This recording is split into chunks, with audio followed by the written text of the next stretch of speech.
All right, guys, nice to see you again. If you missed the morning, my name is Donnie, and my wife Jill and I are just so thankful to be here with you all the way from North Carolina. We're going to take a few minutes and look at what does it look like to raise up leaders for the next generation. And so just a couple of things on that, just by way of intro. This is not a strictly leadership talk in that we're not going to cover everything you've ever needed to know about raising up leaders. This is specifically looking at a few things regarding how we raised up the next generation of leaders, right? And so just log that because you're gonna be like, well, he didn't say this and he didn't say that. Also, we're not gonna be able to say everything, but I do think some of these things are gonna be helpful. Another thing that you should know, just for so many new faces in the room, is that, really as a movement, we have opted away from being extremely specific on how you must raise up leaders if you're going to be in advance. And that's because of a lot of reasons, but namely, we're in different contexts. Extremely different contexts. We are extremely different leaders. Our churches are in extremely different seasons and different sizes, and we're different gifts. And there's all kinds of reasons why we shouldn't be prescriptive in a specific way about raising up leaders. So when we talk about this kind of thing, we want to be general and helpful, and I hope that I can honor that. So that said, what are some things that we can do to raise up the next generation of leaders? I'm just gonna kind of walk us through a few things that I think the next generation of leaders needs, and I'm using leadership in a broad sense. And so, just don't think just elder or just church planter, think kind of broadly, but I'm gonna list a few things I think they need, and then I'm gonna just kind of end us with something I think we really need to make sure we do well. And then we're gonna have a panel at the end with some really great other folks in the room, including Sarah, who you just heard from, telling us about how they raise up leaders. So one of the first things I think is that the next generation of leaders, they need to know key truths, but they don't need to know everything. They need to know they need to know key truths, core doctrines, really sound theological foundations. They need that, but they don't need to know everything at the beginning. In fact, none of us know everything, right? It's been my experience as you kind of get down the road of leadership, it's only sort of down the road that you really start to learn some of this stuff. Some things, it just takes time to actually get your head and your heart around, right? You have to be on the road a bit. I think as I've thought about my own road, I basically knew nothing when I went to plant a church. And now, 10 years later, if I'm not careful, I can expect everyone to know everything before they go plant a church. Now, part of that's birthed from a heart that I want to help develop people, and I want these leaders to be really strong, but I've got to be careful that I don't set the bar so high. The reality is that a lot of us didn't know a lot. We were clueless. In fact, if we would have known more, we probably wouldn't have said yes, right? It's like when you do pre-marriage counseling and the couples are like, oh, we're never going to fight, so you can skip that part. You're like, oh, really? Well, that's good for you guys. Really, it's great. You should write a book or two, it's going to be some time before they realize. But if they knew all the challenges, hey, nobody would get married, right? So most of us didn't. I would have gotten married, but you guys probably wouldn't have. Yes. Someone will thank me later. All right. We didn't know 1/10 of what, a lot of these new guys coming through know, but sometimes we can still be withholding. You just need to know a little more. You just know a little more, Don Carson memorized the New Testament in Greek, so just carry on, it's like we just need to be careful there. So they need to be taught some core things, but they don't need to know everything. Secondly, they need to learn how ministry is done. They don't just need to know theology, they need to learn how to do ministry, how to lead. So this is philosophy of ministry stuff. This is DNA. This is the how-tos. It's not just what, it's how to. It's not just here's truth, it's how to apply it. One of the pastors in the room that I learned so much from is a guy named Kirk Randolph. He's here, and he had gotten his theological degree like 25 years before. And he was always telling us how, over those 25 years, he really was learning how to apply that thing that he knew, right? So they need to learn that from us. I think about what Paul says in 1 Corinthians 12:31. The end of that verse there, he says, I'll show you a more excellent way. And that word way, it means a road or a path. And by saying there's a more excellent way, what's Paul also saying? Well, there are some roads that just aren't excellent. And that's the truth. In ministry, there are some roads that just aren't excellent. There are some ways of doing ministry that aren't excellent, that aren't even good, that are super unhelpful and harmful and hurtful. And so our job is to help them not just learn things, but learn how to do those things, right? To help come alongside them and talk to them about things like ministry idolatry and you know, how we must not treat the sheep like this, and you know, that don't lord authority over all those things. Those are ways that we need to be teaching them. Another thing is they need opportunities to try, and they need to be getting clear feedback. I was recently asked, along with a few other pastors at our church and our wives, to go and be part of a little bit of a ceremony for one of our pastors. His son was turning 13, and they wanted to have a little moment for him to welcome him into manhood, which was just beautiful and powerful and amazing. And 3 of us have been asked to give gifts to this young boy, and all 3 of us, without asking each other, rocked up with brand new knives. That was like prophetically what we all felt to give him, a knife.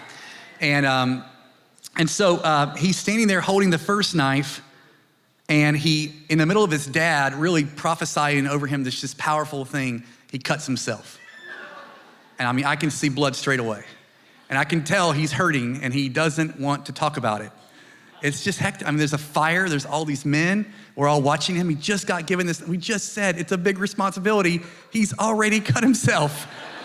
And you know, what happened instantaneously, we jumped around and we said, hey, he said, I don't know how to close it. He just confessed, he blurted out loud, I don't know what to do with this. Hey, cool, well, let me show you really quick. This is how you do it. And then all of us were like, hey, you wanna see our scars? Look, that right there, that's a chainsaw, Asher. That's a chainsaw, man. It could have been worse. Trust me, you know, like I cut myself here. I mean, we've all done it, you know? And I thought it was such a beautiful picture of you know, giving someone an opportunity and then quickly getting around them, giving them feedback and helping them. I mean, and I love how in Luke 10, Jesus sends these guys out. They come back, they're all excited, you know, but they're rejoicing in some of the wrong things. And so Jesus helps them, he course corrects, and then he models. The very next thing we see, it says, in that same hour, he rejoiced in the Father. And so he's not just saying, you should have done that better. He's going, hey, now watch me, watch how I do it. I love that. So we should be giving them opportunities to begin to step out and to do ministry and step out and to lead. And hey, what about doing the call to worship? And what about this? We give them little opportunities, and then we build in ourselves an expectation that they are going to make mistakes. And when they do, we don't take ministry away from them. You know, Jesse, Asher's dad, didn't snatch the knife out of his hand and say, oh, well, let's try again when you're 18. You're clearly not ready for this. He didn't shame him and mock him and humiliate him. He just, hey, we've all done it. Let me help you through that, right? So we give feedback, and in the feedback, we show our scars. And sometimes we can be really good at telling about our successes, but not our scars. You know, and what we're passing on to the next generation is this idea that somehow we have never messed up. And that's just not helpful. It's not attainable. It's not realistic. Some of you guys here want a beard like this. It's just not realistic. My man in the back, let it go. Let it go. Be yourself. So let's be quick to tell them how we've blown it. Let's be quick to help them know what to do. Steve and Jack taught us this years ago. Here's some things to do again. Here's some things to do differently, right? So Asher, do again. The do again here is tell someone you need help. Because that's not what men normally do. Asher, well done. Well done saying, I need help. Guys are not good at that. Well done. Hey, do differently. Don't cut yourself, okay? So they need a healthy leadership culture to join. So I love talking about raising up leaders, and I've spent a lot of time trying to do it ourselves and trying to help other churches do it. And I tell you, I just at the end of the day think that it's culture, a lot of the times it's really getting in the way. What I mean by that is I find most often that it's things like envy, not ignorance, that's keeping us from really reproducing leaders. I mean, it can't just be that we don't know what to do. I Googled Christian leadership book on Amazon. Over 10,000 titles, right? So there's a lot that's been written on this, and maybe we're just missing that one special book, right? But at the end of the day, I think it's more likely that we've just got this unhealthy culture. That old quote, culture eats strategy for breakfast. So I think one of the best things we can do if we want to raise up a healthy next generation of leaders is to build a healthy culture. I want to just give you a quick drive-by on Genesis 37. You guys will obviously know the story. You've got Joseph there. He's a cocky little 17-year-old punk. That's what he is. It starts off by saying Joseph was 17 years old. Right away, it's wanting to draw our attention to what we're dealing with, right? And then it turns out he's not just this kind of arrogant little 17-year-old. He's extremely gifted. He got a gift from his dad, this jacket that really made him stand out, right? And then he gets gifted from his heavenly Father an even more dramatic gift, this ability to interpret dreams. And so he's 17, he is extremely gifted, and he is extremely immature. And this is who he is. He's trying to figure all this gifting out. And what's the culture that he's in? What's the culture around him? Well, that's the brothers. The brothers are the culture around him, right? And what did they do? Did they hustle around him and encourage him? No. In verse 11 of chapter 37, it says, and his brothers were jealous of him. In verse 19 through 20, they said to one another, here comes this dreamer. Come now, let us kill him and throw him into one of the pits. So yeah, he was an arrogant, very gifted 17-year-old, but he was in a culture that was full of envy and jealousy and violence, a culture that wanted to suppress his gifts. Imagine if the brothers would have said, hey, here comes that immature, very gifted 17-year-old brother of ours. Here he comes. And what if one of the brothers would have said, guys, it is not easy being 17. And none of us were as gifted as him when we were that age. Man, and you know what? We've all been there. We've all been 17. But man, he is really gifted. Guys, this is not easy. His gifting, though, is a blessing. It's a blessing for us and a blessing for others. And he's part of our family. Guys, let's get around him. Let's help him. Let's coach him. Let's give him grace. How different would that have been? I think a lot of times our local church teams and basically our local church becomes like a family of origin for next generation leaders. And we know how like powerful family of origin stuff can be. And you either kind of learning, you're catching all this stuff in the family. My kids are watching how Jill and I interact, how we fight, do we kiss a lot? I mean, those are things that like we don't even think about, but they're thinking about, right? And they're gonna carry that out. And so we're either raising up a generation that's gonna go out secure and sure and strong and feeling well loved and they've been humbled, but in a really godly way, in a helpful way, or we're creating this insecure kind of what kind of family of origin are we as a church? They're watching you, and so take advantage of it. Teach them how to fight clean. As they're watching in like the way that the team interacts, man, we're avoiding low blows. We don't name call each other. We fight for unity, which means we, as Tom Tapping says, we catch bricks, for each other. Someone's throwing a brick, no, you don't get to do that to one another, right? We're assuming the best. We're not gossiping and slandering. We're fighting for each other. We're regularly doing check-ins. We're confessing sin. We're giving grace. I mean, if you want to know how to raise up the next generation of leaders, one of the best things you and I can do is to build a healthy culture which those next generation of leaders can come into and grow and be developed. Just a few more things. They need to be taken seriously. When I was coming through, I never even thought a church plant would be something I'd ever do, but I met Tom and Una Tapping, who are on our team. And Tom he's famous for saying this, you young guys. He would always say that, you young guys.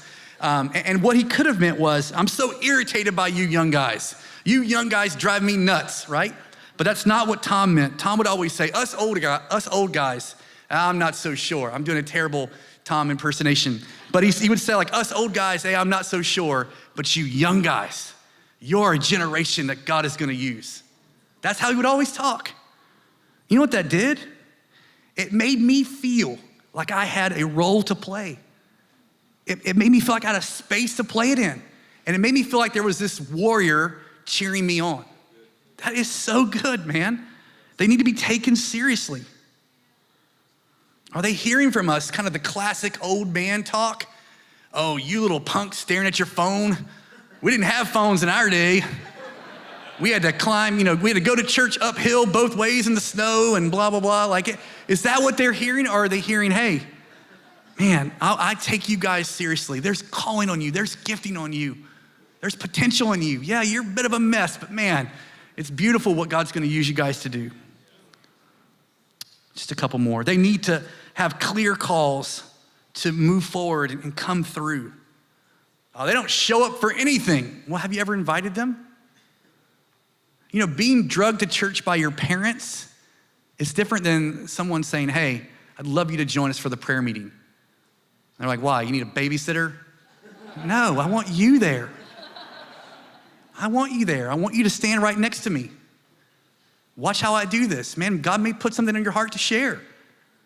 Actually, clear calls to come through. Guys, I did not look like a leader. I still don't look like a leader. Let's just own it, man. I mean, I could wear a shirt that looks like a tablecloth, but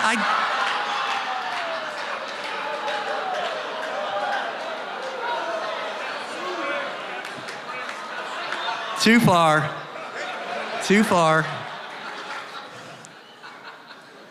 People believed in me, and they just said, hey, come with me. Stand right here. Listen, watch what I do. People brought me through. They made clear calls for me to come through. They didn't put out a group announcement, if anyone wants to come. No, they actually said, hey, Donnie, come. I want you to be part of this. I want you to lead this. I want you to do something. They pushed me, and then they helped me. They need to get around others like them who are also coming through. They need peers. We need peers, they need peers. One of the most catalytic things that we've done and that I've seen others do is to create lots of opportunities for our guys that are coming through and wherever they're coming through to get around others who are doing that. I and so many of us in the room are a direct result of that kind of activity. People hauled us to a meeting, hauled us to a conference, hauled us to something, and got us around a lot of other people. And we looked across the room, we're like, hey, a bunch of people just like us, young, dumb, passionate for Jesus, feeling our way, finding our way forward, no idea where this is going, and man, God used it. South African guys here are, we'll hear more about this tomorrow night at the offering, but they're gonna do a huge youth camp for all across the country of South Africa. They're gonna get all these young guys together. It's gonna lift the tide through the roof. Man, find opportunities to do that stuff. Last thing I wanted to share with you is, I think on us, we need to cast a more compelling vision. At least where I live and where most of us have lived, it used to be a really honest way to make a living, being in ministry of some sorts. And more, it's just becoming a calling that's marked with rejection, humiliation, and sorrow after sorrow. Oddly, it reminds me of our commercial fishing industry where I live. Factories are all shut down, they're falling to pieces. Boats are everywhere, left derelict and abandoned. Harbors are totally empty. Pressures from government and rules just keep piling up, making it very hard, or nearly impossible to make a living. The stories of the past, those are the good old days where we wish we still lived. It can make you think, who wants to do this? And many of the next generation of commercial fishermen in my area, that was really the core of our economy, have just left the area in masses. But there are still some fishermen in our area who love it. Despite all this, they wouldn't do anything else even if they could. They've chosen to stay buoyant amidst all the difficulties, to keep fighting a way forward. Why? Because there's still a lot of fish to be caught. And those fishermen are seeing the next generation come alongside them and joining them. Now, how does that compare to us?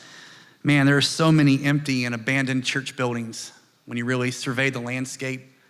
I've been in some of the places where you live and see old church buildings that are now Indian takeaway restaurants, and can be discouraging, facing increased pressure from governments and mainstream culture and all the rest. Some places here represented just dealing with flat out persecution. Many of the existing churches seem to be mostly empty. If we look around, it seems like the good old days are behind us. Remember when you were proud to be a leader in the church? Remember that one revival way back when? This is the kind of way that we can often talk. It's not compelling. And there are still fish to be caught. So what if what the next generation got from us, we help them count the cost? Sure, that's a really good thing. But we also speak this language of faith. In the face of great difficulty, this is still a noble task. There are troubles, but Jesus is still seeking and saving the lost. Yeah, there's a cost. There are mountains to climb. There are wolves, Satan, and deacons. Just kidding. But in his name, the mountains shake and crumble. In his name, the enemy coils back. He is worth it. And that is a missing narrative, I feel like, for many of us. We are talking about the cost, but we are not talking about the privilege. And yeah, there's been generations where they only talked about the cost, but the privilege outweighs the pain. So let's cast a compelling vision. Guys, I want to invite up a few friends to help us as we think through this. If Sarah and Hetty and Matt could come on up, that'd be great. Just give us a second.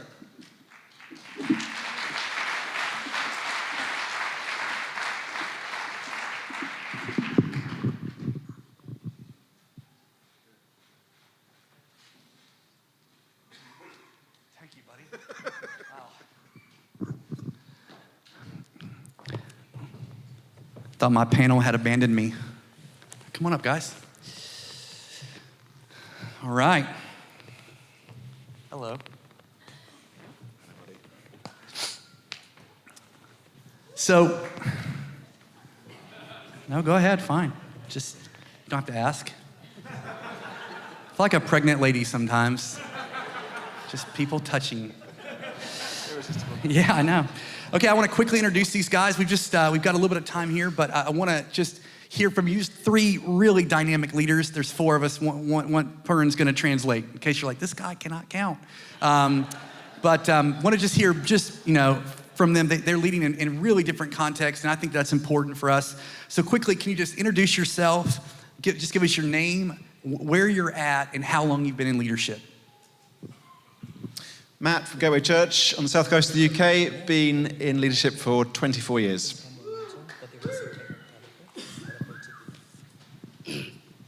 मेरो नाम हरिप्रसाद पुन रोल्पा नेपालबाट अनि हामी चाहिँ सेवा गर्न लागेको 14 वर्षमा लागिरहेका छौं 14 वर्ष भयो. My name is Hari. I come from a place called Rolpa up in the mountains, and we have been leading this church for the last 14 years. Hi everyone, I'm Sarah and I've been in different leadership contexts for the last 20 years. Church, NGO, secular and faith-based. Awesome. Okay, just love each of... Did anybody clap for you? I don't feel like they clapped for you, Matt. Where is the love? All right. What's just love each of you just to kind of, briefly answer, what's one of the unique challenges you face when you think about bringing the next generation of leaders through where you're at? Go first. I think for us in Western Europe, one of the big challenges is an aging population. So the culture is actually a youth culture. Youth is kind of esteemed, but the population as a whole is growing older, more over 60s than under 16s in the UK. So the challenge is to both pastor and keep using the older people, while at the same time not taking our eye off the ball that we need to bring through younger people, or the church literally will die. So just in my church, we've, over the last few months, begun to focus on this much more intentionally, because we realised that things happen in 10-year shifts. 10 years ago, we worked really hard to get lots more young people through, we did. And 10 years on, realising actually we're starting to look a little bit too old again, but we need to work really intentionally at connecting with the 18 to 25s. And that is a challenge in the culture where actually the general population shift is towards a much older demographic. So to hold the whole thing together, older people and younger people together, and to keep bringing younger people through in that kind of context, I think is a challenge for us in the UK and Europe. good.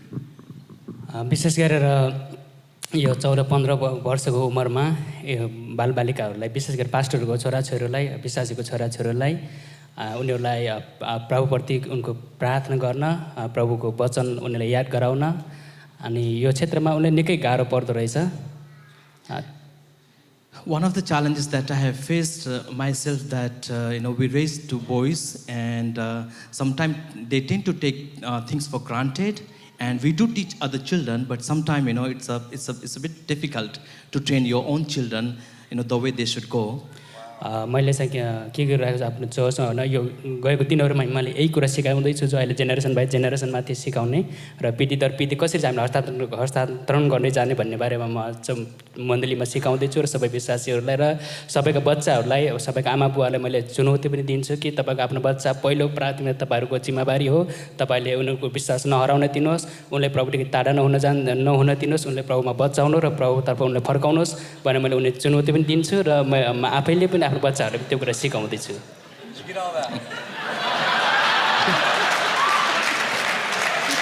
Amen. Yeah, this is one of the challenge that lot of the parents do face, and this is something I have been encouraging constantly to all our family members as well as myself. It's a challenge. Really helping our children to catch the vision. And passing the baton. So it's a challenge, but we never give up. We constantly remind everyone as well as we never give up on our children as well. अगुवाले अगुवा जन्माउन एकदमै गाह्रो छ र हामी सबैको लागि एउटा चुनौतीको विषय नै हो. फेरि पनि हामीले यो गाह्रो छ भनेर हामी छोड्यौँ भने हामीले कहिले पनि यो परमेश्वरको मानिसभित्र भएको आत्माहरू भने परमेश्वरको सम्पत्ति हो.